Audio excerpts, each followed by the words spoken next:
We're actually going to talk about some scammers, and not from boomers, from Gen Z. People losing money right now. It's going to surprise you. It turns out Gen Z is particularly vulnerable to fraudsters.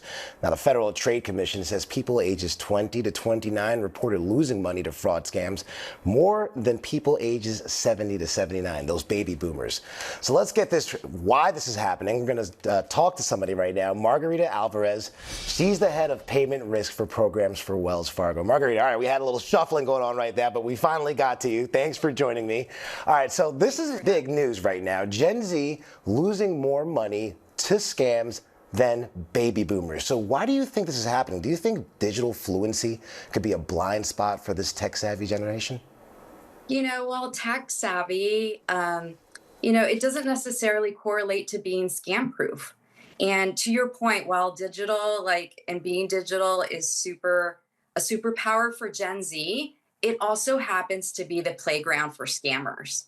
And scammers are going to capitalize on seasonal opportunities where Gen Z is vulnerable, like specifically like around back to school imposter scams.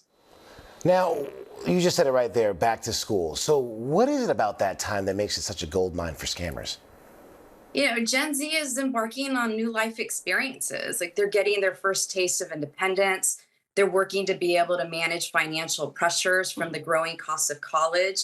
And so that leaves them, susceptible and vulnerable to scammers putting together any types of tricks that capitalize on those types of pressures and new experiences. Okay, so what are the actual top scams that Gen Zers could actually fall for?